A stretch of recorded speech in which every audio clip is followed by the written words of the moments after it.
Hi everyone, and welcome. We got some news about SteelSeries launching some new headsets, so we already have our pair here ready to do some tests. So here they are. This is the new Arctis Nova Pro Wireless, and we are going to try to find out if this is a good successor for the Arctis Pro Wireless that used to be one of the best headsets for gaming and streaming that you could buy.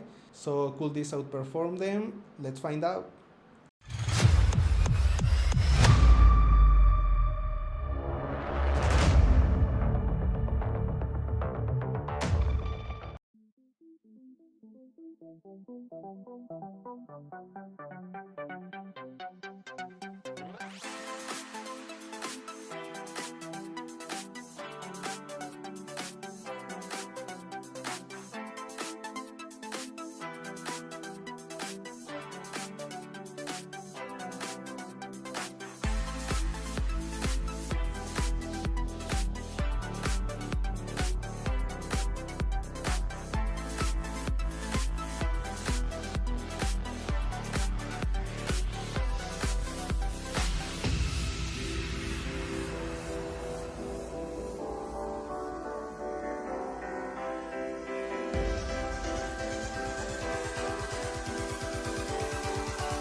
Okay, so to begin, we have already here the headset, and from this side we are going to start with the microphone, so you can extend it, and here you can use the pop filter that's included.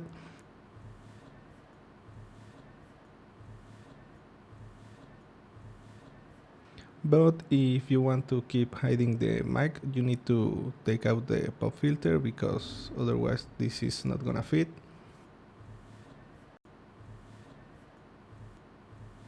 We also have a magnetic cover that's hiding a USB-C port. Here could be used for charging the headset and also for some software updates. You can also be charging the headset while using it. Here we also have a 3.5 input, so you can use the headset wired. And the volume control, if you click this, you can change between the game or main volume and the chat volume. Here also have the block mic button, so you can mute your mic. And also we have the turn on button that is also used to turn on and off the ANC. Now on the right side we have the Bluetooth button, so you can turn on and off the Bluetooth independently, so you don't need to use the receptor when you're using Bluetooth. And also we have another magnetic cover. If we take this out, we can access the battery, so we can swap it, and while you have one battery charging, you can be using the other one. Here we can see that the headband is also adjustable, so you can take it out to make it more loose or more tight.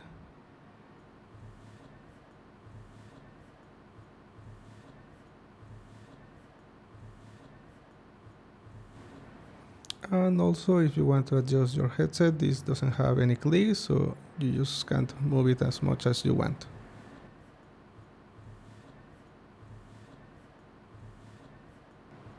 So there you have it. This is the new Arctis Nova Pro Wireless from SteelSeries.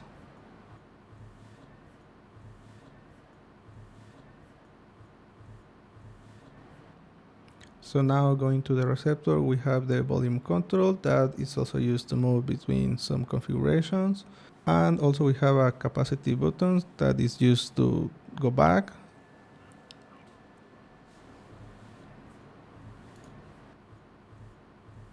On the back we have a USB input and Xbox input and a 3.5 line out and line in.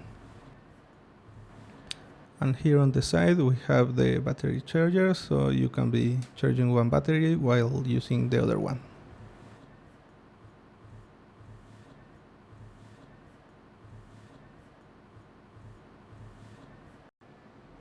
Now to take a quick look at the base, we are going to plug it.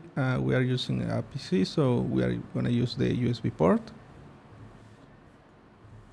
So here we have our home screen, and if you keep press the volume control, it takes you to the config. Here we have the audio input, so you can change between the USB port and the Xbox port. Also in audio options you can access the EQ, so you can use some of the presets or configure your own EQ.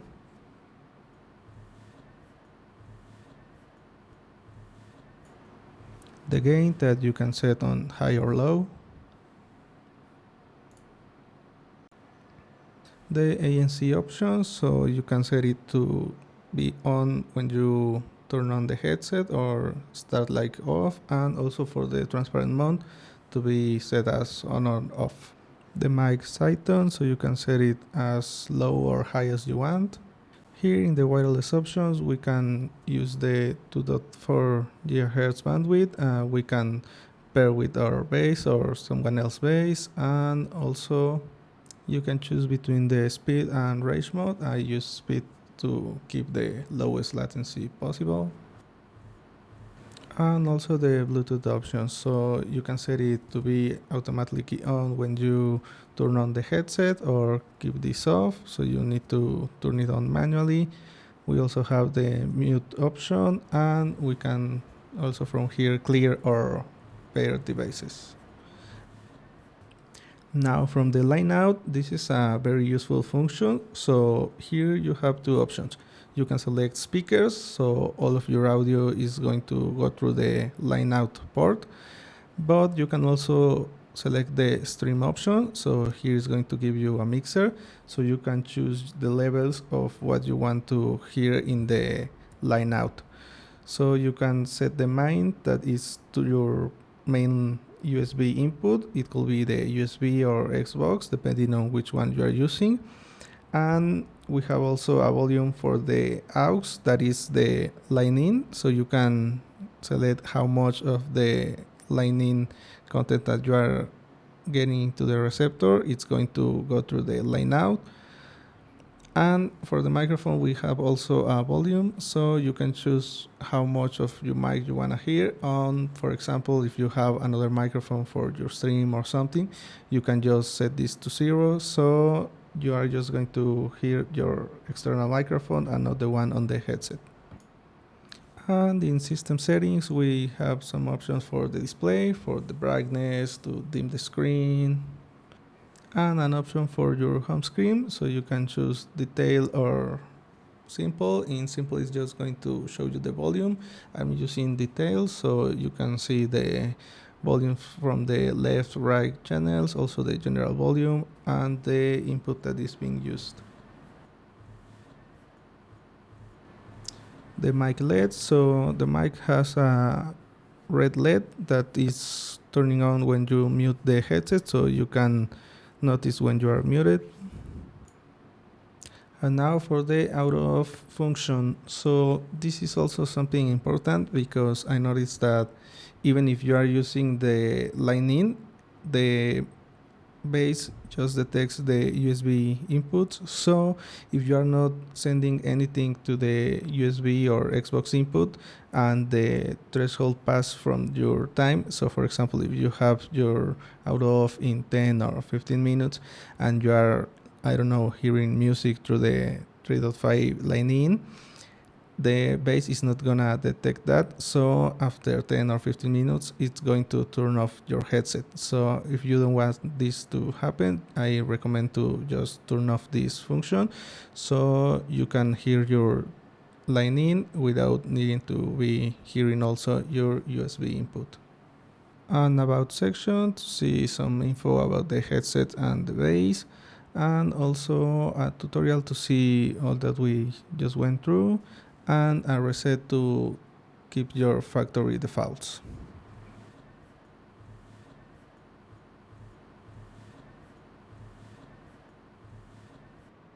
So now for a little mic comparison, I'm recording this in two microphones at the same time. First, we're gonna hear my main microphone, that is a Blue Ember, and after that, we're gonna hear how it sounds in the microphone from the SteelSeries headset.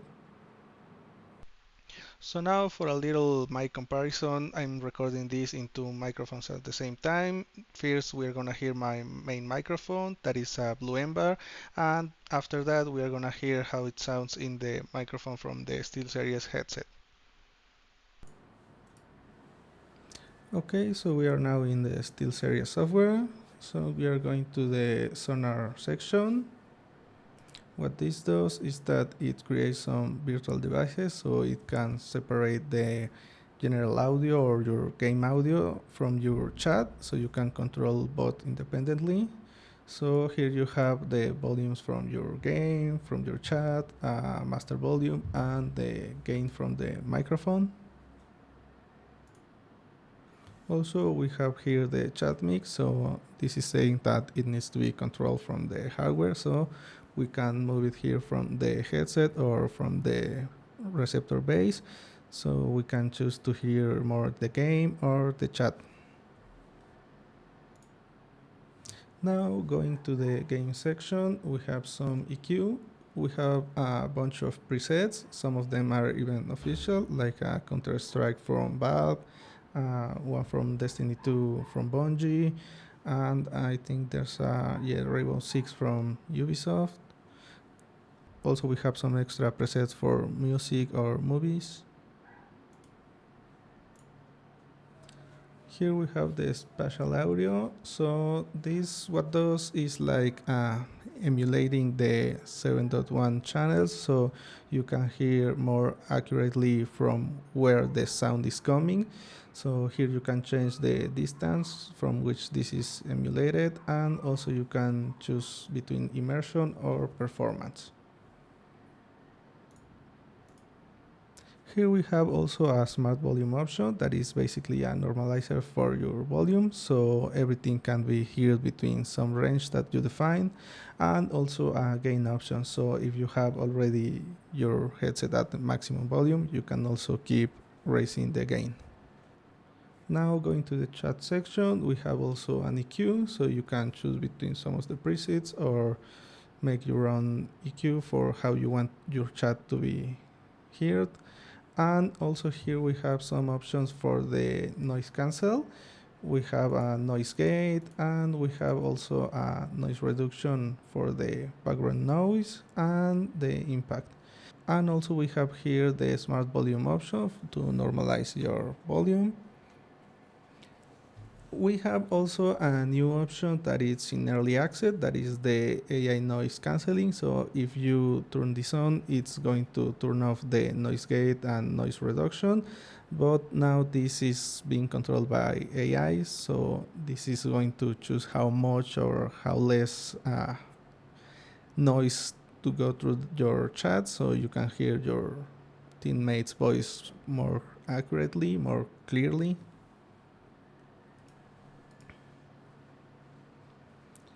And now for the final part of the microphone, this is basically the same as in chat, but this is now applied to your microphone. So here you have your EQ to make you sound as you want, and also some noise reduction options.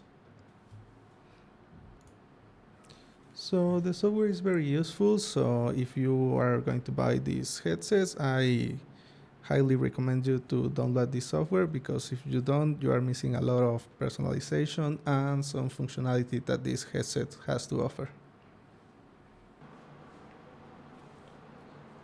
So this is actually a really great pair of headsets, but they are not perfect. So talking about a little issues that I encounter, for example, with the Bluetooth, I have a little issues about one, the volume. So if you are using your headset with both the receptor and the Bluetooth device got their volume like stock. You cannot modify the volume anymore if you are using the receptor. So you need to adjust your volume on the Bluetooth device before connecting the receptor. Otherwise, you will be stuck at maybe too loud or too low volume because it's not possible to change it. And I could understand if the manual volume in the headset could be used specifically for the receptor, but for some reason, even if you try to modify your volume in your device, like your smartphone or anything else, it still sounds the same. So that's an issue with the Bluetooth if you are using at the same time the receptor.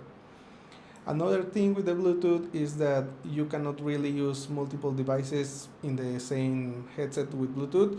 This is kind of normal. There are not really much devices that could handle this. But for example, it seems to be paired with both devices at the same time, like for example my laptop and my smartphone. But when I try to reproduce something, it just hears the first device that was paired. So for example, if I paired first my laptop and then my smartphone, there's no way that I could hear my smartphone. I need to manually unpair the headset from the laptop so I could hear my smartphone. This is another small but very annoying issue. So this is something to consider if you, like me, are trying to connect this headset with a lot of devices. And apart from this, I have also another weird issue with the receptor, and this is because it's kind of messing up with my mouse and interfering with the signal because it's using the same 2.4 gigahertz bandwidth. I have a wireless keyboard and a wireless mouse, well, actually, two wireless mouse, and both of these are having issues when I turn off the headset and leave the receptor plugged into the PC. My theory is that when the receptor is turned on and you turn off the headset, the receptor keeps like looking for them until you turn it on again and the receptor finds it. And I think that's causing some interference in the bandwidth, and this is causing some stutter and getting the mouse stuck sometimes and unresponsive. But this issue it's only happening when the receptor is on and the headset is off. So for example, if I am playing, I'm using the headset, everything's fine, everything's smooth. It just happens when the receptor is kind of looking for the headset and it doesn't find it. So that's something to consider if you already have several wireless devices, so take that in mind. I haven't tested with more devices. I just have a keyboard and two mice. Both are from Razer, so I don't know if maybe a Logitech One or a SteelSeries are not affected by this, but this is the only things that I have to test right now, and both of them are having this issue. It's not always happening, but it's really constant, like, I don't know, maybe 3 out of 5 times that I turn off the headset, this is happening, so it's something to take in mind. And the last issue is with the Xbox version. I have the Xbox version of the Arctis Nova Pro Wireless. So these have two inputs, an USB one and an Xbox One.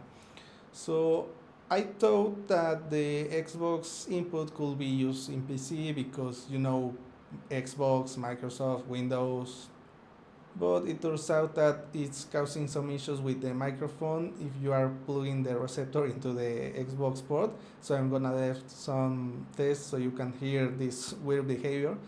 I'm not sure why this is happening, so just make sure that if you don't have an Xbox and you are not planning owning one, just stick with the PlayStation version, as this has two USB inputs and you could use it with two PCs or anything else. And if you bought the Xbox version, you are having just one USB for any device like a PC, PlayStation, Nintendo Switch, anything else. But the Xbox port is only going to be usable for the Xbox console. Actually, you can hear everything fine, but the microphone is behaving weirdly. So if you are only going to use this port for like music or to play games but without having a chat or using the mic at all, it could be used that way, but I don't recommend to try to use the mic like that. Well, I think that's it for now. This was my little review about this headset. It's a really great headset, just to keep in mind these little issues. So maybe you could consider something else if you don't need all the connectivity that this can offer. But as I said, this is kind of perfect for me and my use case because I use several devices. I want to have everything connected. I can route this to my audio interface and my streams and everything else. So yeah, this is a really great pair of headsets, and this was my little issues with them. So I left the video here and see you in the next time. Okay, so this is a test using the Xbox port plugged into the PC, so you can hear how well the mic behaves. For the part of the headphones, you can hear everything right, but this is how your mic is gonna sound. And now this is also using the Xbox port in the PC, but using the Sonar software from SteelSeries.